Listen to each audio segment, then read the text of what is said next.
नमस्ते बच्चों, मेरा नाम वंदना भोसले। आज आपके सामने हिंदी ब 10वीं कक्षा CBSE के काव्यांश विकल्पीय बहुविकल्पीय प्रश्नों को लेकर बच्चों सामने आई हूँ। तो चलिए बच्चों चलते हैं विकल्पीय प्रश्नों के। और आपको बता दूं, काव्यांश यानी कविता के आधार पर विकल्पीय प्रश्न तैयार किए हुए हैं।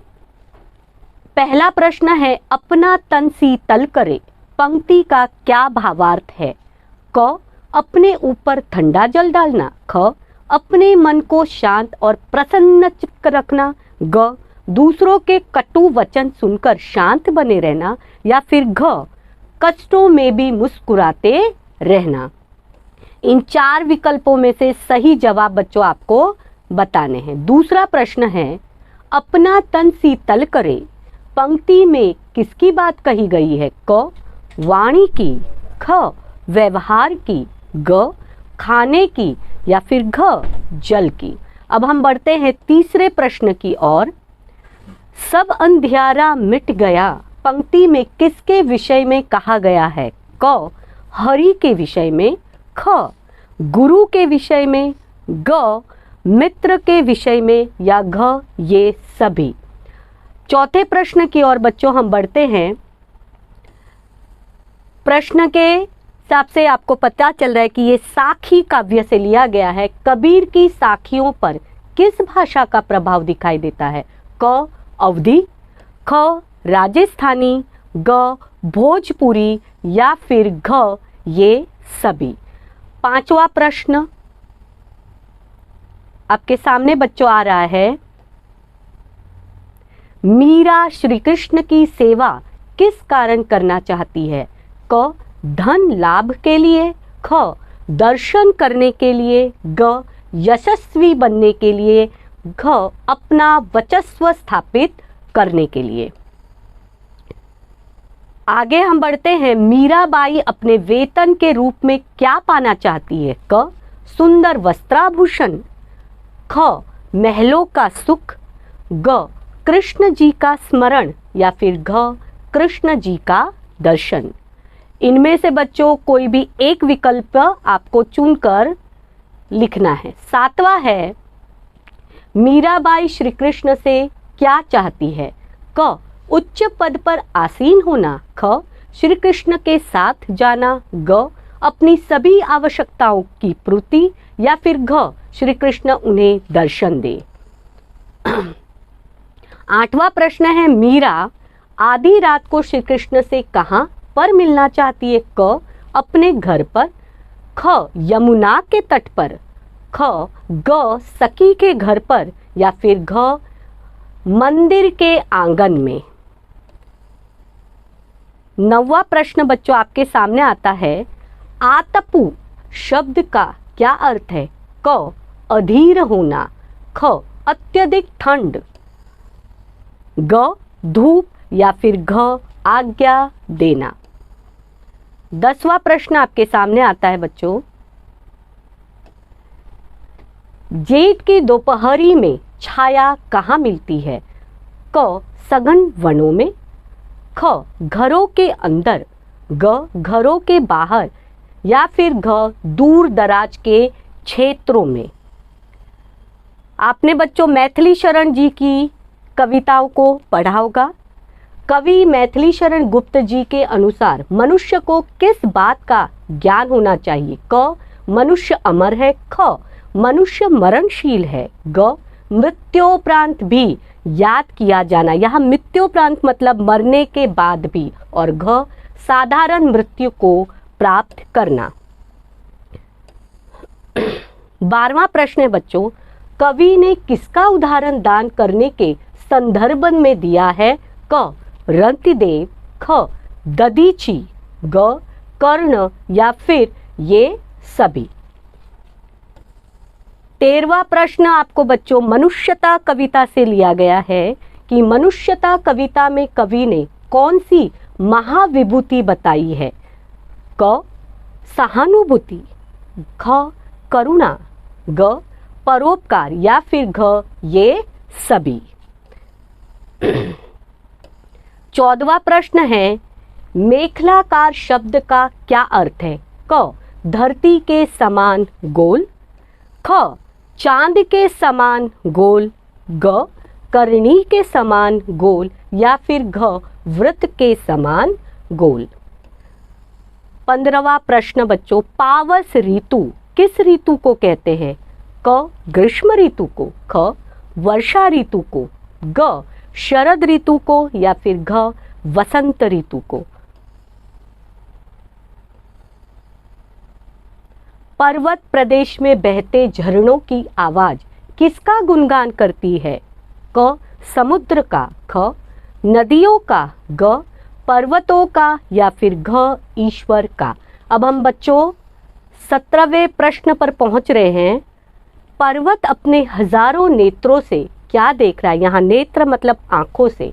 क, अपने विशाल रूप को, ख, पावस ऋतु के परिवर्तन को, परिवर्तन मतलब बच्चों बदलाव को, ग, अपनी विशाल श्रृंखला को, या फिर घ, अपने सूक्ष्म आकार को। आगे प्रश्न बढ़ाते हुए, शाल के वृक्ष धरती में क्यों धंस गए? धंस जाना मतलब दब जाना बच्चों। यहाँ पर है क, धरती के भय से, ख, वर्षा का भयानक रूप देखकर, ग, बादल देखकर, या फिर घ, विशाल पर्वतों को देखकर। जलदयान का अर्थ क्या है? क, बादल एवं वर्षा, ख, बादल रूपी विमान, ग, वर्षा से युक्त बादल, या फिर घ, उड़ते हुए बादल। 20 प्रश्न बच्चों, तोप यहाँ पर तोप कविता के अनुसार तोप कहाँ रखी गई है? क, शहर में, ख, प्रवेश द्वार पर, ग, कंपनी बाग के प्रवेश द्वार पर, या फिर घ, शहर में दूर गांवों में। तोप को साल में कितनी बार चमकाया जाता है? क, 3 बार, ख, 4 बार, ग, 2 बार, या फिर घ, 5 बार।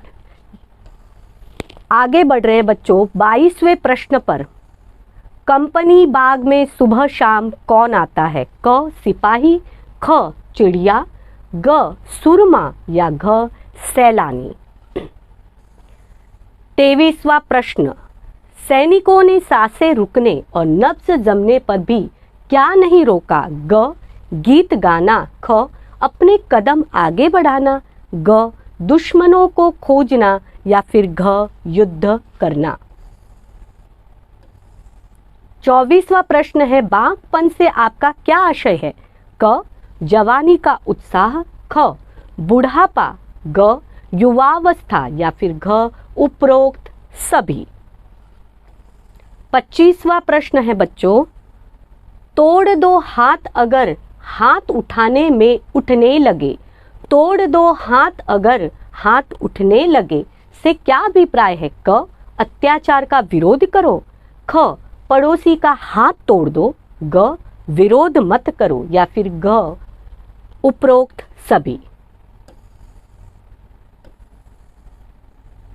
सीता का दामन किसे कहा गया है? क, भारतीय सांस्कृतिक परंपरा को, ख, देवी देवताओं की मर्यादा को, ग, देश के स्वाभिमान को, या फिर घ, मातृभूमि के सम्मान को। बच्चों आपने कर चले हम फिदा गीत में धरती की तुलना किससे की गई है? क, चांद से, ख, माँ से, ग, नारी से, या घ, दुल्हन से। 28वां प्रश्न है, सैनिकों ने क्षत्रियों को किसकी उपमा दी है? क, राम की, ख, लक्ष्मण की, ग, रावण की, घ, कंस की। अगला प्रश्न है, सैनिकों ने देश की रक्षा किस प्रकार की है? क, गीत गाते हुए, ख, देशभक्ति के लिए प्रेरित करते हुए, ग, शत्रुओं को हराकर, या फिर घ, शत्रुओं से लड़ते लड़ते शहीद होकर।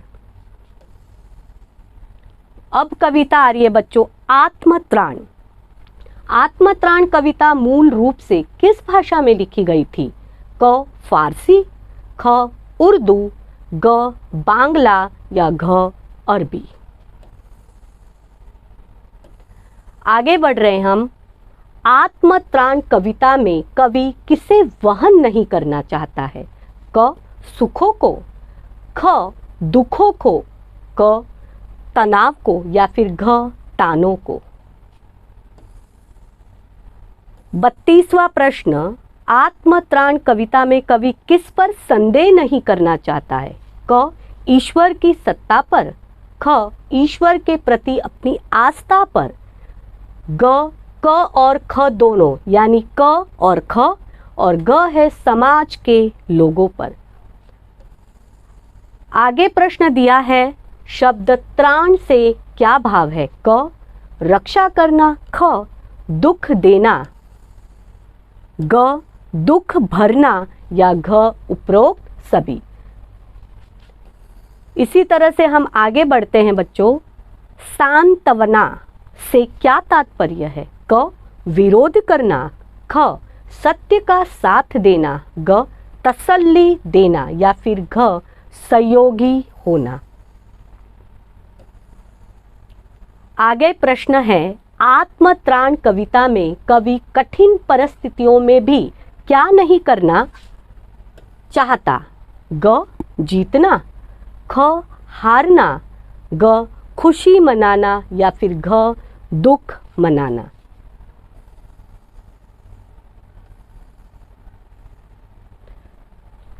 कस्तूरी कुंडली बसे पंक्ति में कुंडली का अर्थ क्या है? क मृग, ख नाभि, ग आंख या घ पांव। आगे प्रश्न है, कबीर की साखी में जलती हुई मशाल किसका प्रतीक है? क मोह का, ख त्याग का, ग ज्ञान्य का या फिर घ तपस्या का। पद काव्य में चीर शब्द का क्या अर्थ है? क चीरना, ख फाड़ना, ग वस्त्र या घ काटना। यहाँ शब्द है बच्चों चीर। आगे प्रश्न बढ़ते हैं हम लोग। दोहे काव्य में गोपियों के अनुसार मुरली उनकी क्या है? क सखी, ख शत्रु, ग सौत या घ सहयोगी। आखिरी प्रश्न, सहस्त्र सुमन से क्या तात्पर्य है? क हजारों फूल, ख हजारों पुष्प रूपी फूल, ग अनेक आंखें या फिर घ अनेक फूल और आंखें। तो बच्चों यहाँ आपने काव्यांश पद के 40 विकल्पीय प्रश्नों को देखा। अभी आपको इन सभी प्रश्नों के उत्तर सोमवार तक कमेंट्स बॉक्स में डालना है। आशा करती हूँ ये सारे काव्यांश आपको प्रश्न समझ आए होंगे। तो आप जल्दी से सोमवार तक इन सभी प्रश्नों के उत्तरों को कमेंट्स बॉक्स में डालिए। धन्यवाद। अस्तु।